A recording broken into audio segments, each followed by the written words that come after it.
Hello everyone and welcome back to What's Happening SBC. I'm your host Abby Colvin. And I'm your co-host Emma Ponchermilly.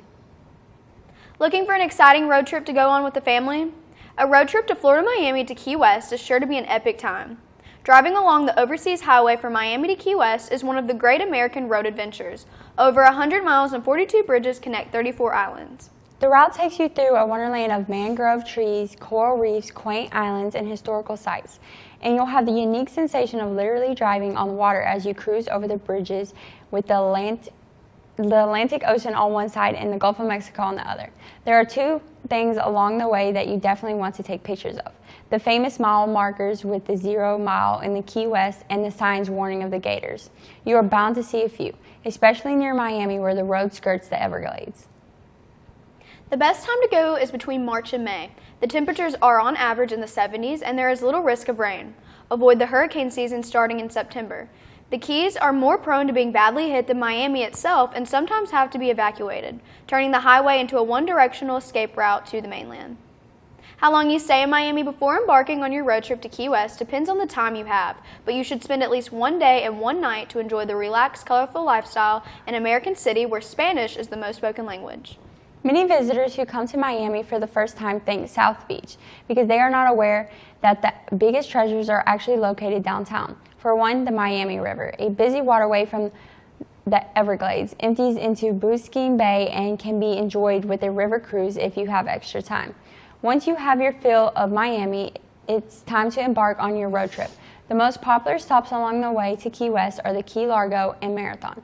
Just south of Key Largo, you come to Isla Morada.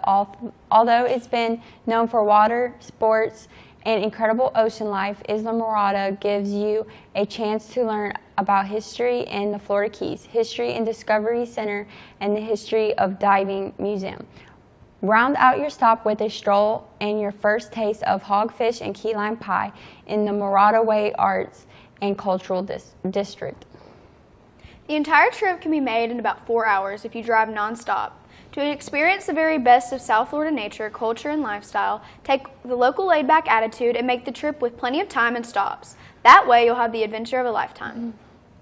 So, have you ever been to Miami? No, I haven't. Have you? No, I haven't, but me and some friends are going to go around May for her 21st birthday. We're going to go to Miami for a trip. That sounds really fun. Coming up, Deborah and Kenneth Robinson will demonstrate how to make a basic roux for any recipe it is needed. We want go, we want go. Hello everyone, and welcome to Got Roux, I Do. This is our chef, Chef Do, and I'm your host, Deborah Robertson. What we're going to do today is make a roux, and the essential basis of any gumbo is having a good roux. If you got a good roux, you got a good gumbo. All right, we're here with Do, and he has the fire on, and he's putting in oil. So that's your first thing you want to do is put in some oil. That's going to be your for making your roux. So you see, you don't need a whole lot, just a little bit, and kind of let that get a little warm. And you're gonna what's your other ingredient you're gonna use in here, Ken? Actually, I'm going to add my flour after the oil gets warm enough. So once the oil gets warm enough, you're going to add your flour then. Okay. And then once we get to that step, I'll continue to tell you what you need to do after that. All right. But we're waiting right now for the oil to get, kind of warm. It shouldn't take long. Another thing you want to do, you're going to cut your fire down. You want your temperature to be at a certain temperature because when you're getting ready to make your roux, you don't want to burn it. So you don't want to rush your roux. You want to have it at a certain temperature to where when you cook it, it browns evenly. Okay. At the right temperature. So we're going to come back after we get it right at the right temperature. Okay, as you can see, that's a perfect circle there of oil. And one of the things that I want Chef Do to tell us is why you don't want to rush putting the flour into this oil mixture yet. So basically what you're going to do, you're going to wait for the temperature of the oil to get correctly. And if you want to start off by getting your oil a little faster in temperature, you can cut up your fire, but in the end you do want to cut it down to maybe medium or a little under medium low to get your fire consistent to where that when you put your roux in, you're not going to have it scorch. You don't want to scorch your flour because that burnt taste is going to be in your roux. So basically you want to get your temperature correctly. And in a few, we'll be ready to put our flour in and we'll show you from there the steps. So now we're going to add our flour. You can add it gradually. You don't have to add everything at once, but you're gonna add it gradually, and maybe right at this much you can start off with, and this is all you're gonna be doing. You're gonna do this here until this flour starts to turn a golden brown. Right now I got my fire on 2. I actually can cut it up to a temperature a little more. So I'm gonna probably put it on by 4 and a half. Just to give it a little more browning capability. Because you do want your roux brown. I don't say you don't have to have it dark, but you want it a nice brown. Because the roux is going to be the color of your gumbo. When you get done with this, it's going to be the color of your gumbo. This is what your gumbo color going to be based off your roux.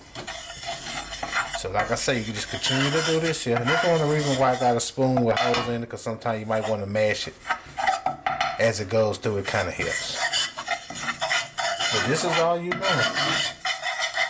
You're going to continue to do this until you get the color that you desire. And the reason why you have to continue to stir the roux because flour sticks. Okay, as you can see, it's gotten a little bit browner, kind of like almost a light caramel color. And I'll let Chef Do explain. Okay. So this is only option if you want to do it, but I'm going to add just a little bit of water because I don't like a lot of oil for its health reasons. So this is only going to give you a color to make it a little bit darker. You don't have to add a lot. You're just going to add this in and work it in with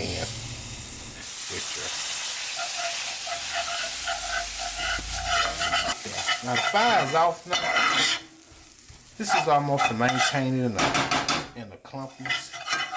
So that's the only reason why the water is added. Or you can add oil.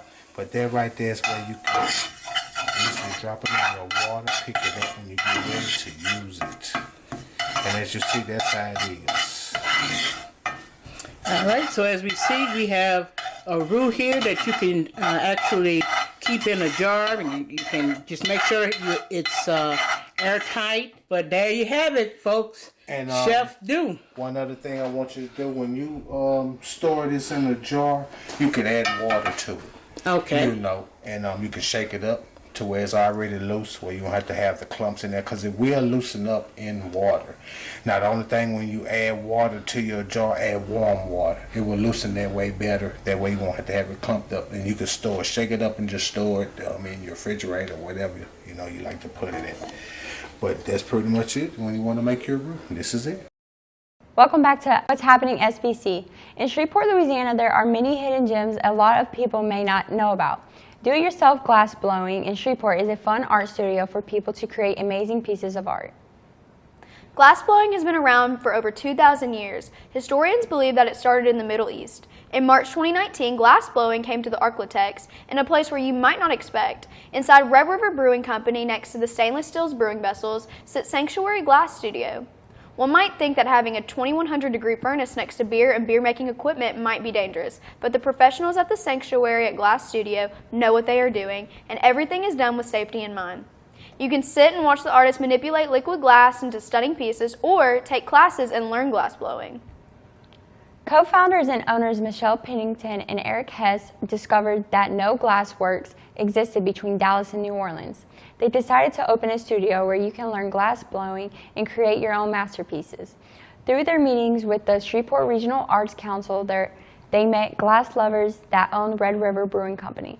The atmosphere was perfect, the space was just the right size.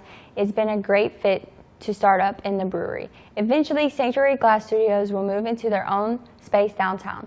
You can find many sculptures, bowls, glasses, and more available for sale as you walk in the doors. They also accept commissions. You can work with a Sanctuary artist to create your own piece of glass art, depending on the item. You will add color to the glass, melt it, and manipulate it into a finished piece. Currently, you can create your own cup, bowl, or paperweight. Other future ideas include pumpkins, Christmas ornaments, or paperweights. During hummingbird season, blow your own hummingbird feeder. For June 2020, the Create Your Own classes are Friday and Saturday afternoons. If you are interested in learning more about glasswork and taking up this hobby, Michelle offers several levels of classes. She taught at the University of Texas in Arlington for several years and really enjoys sharing her knowledge with others. You can participate in an introductory 2-hour course for the basics, then move on to a 3-hour course to learn more tricks of the craft. For those of you who really want to dive into glass blowing, try the 8-week course, which will be very similar to the classes Michelle taught at UTA. Each class not only rewards you with the new skills, but you will get to take home what you make. Find their hours of operation and sign up for the classes on their website at www.sanctuaryglassstudio.com/createyourown-glass. So, have you ever heard of glass blowing? No, I didn't even know it was a thing. So, I was watching this show called Blow Away on Netflix, and it's basically glass blowers competing. And that made me really interested, and I thought it was like so satisfying the way they melt the glass. So I wanted to see if like there was any classes around here, and come to find out there is a glass blowing studio in Shreveport, and I really want to go. Yeah, it sounds fun. I think we should all go. Yeah, that would be fun. Up next, Miss Emma will be showing us how to make homemade bath bombs that would make a perfect gift idea for any special holiday. Hey guys, my name is Emma Ponchermely, and today I'll be showing you how to make holiday-themed bath bombs. You can make a bath bomb for any holiday you want.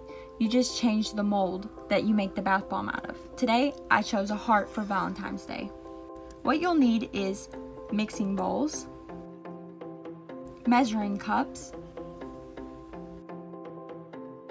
a whisk and a spoon, the bath bomb mold of your choice, half a cup of citric acid, 1 cup of baking soda, 1 tablespoon of coconut oil, 1 tablespoon of a scented essential oil. I chose a rose scent because it's Valentine's, food coloring, and a marker. First thing is to mix all your dry ingredients into one bowl, starting with 1 cup of baking soda, half a cup of citric acid. Then you can add 1 tablespoon of melted coconut oil, 1 tablespoon of an essential oil, and then mix it together with your whisk.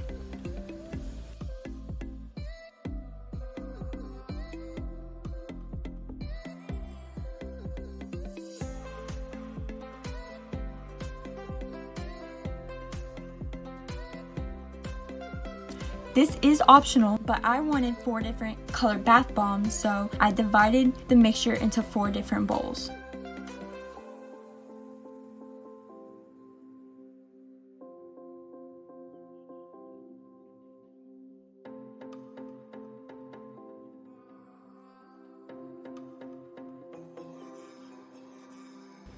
Then I added my food coloring.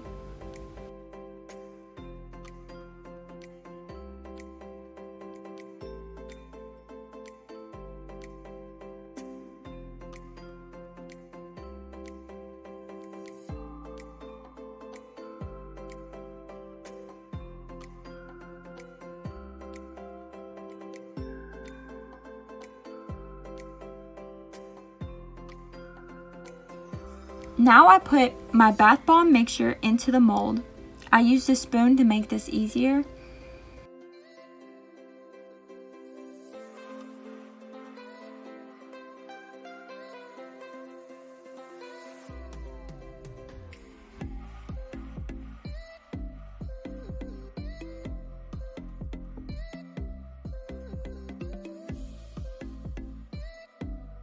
And once it's in the mold, you can push it down with your fingers and make sure it's packed tightly.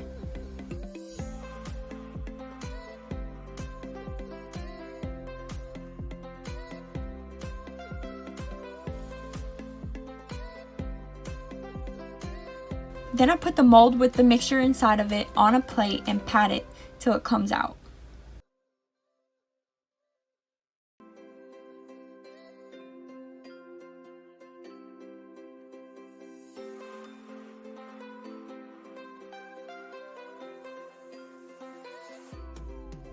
You will want these to be completely dry, so I let it sit for 24 hours.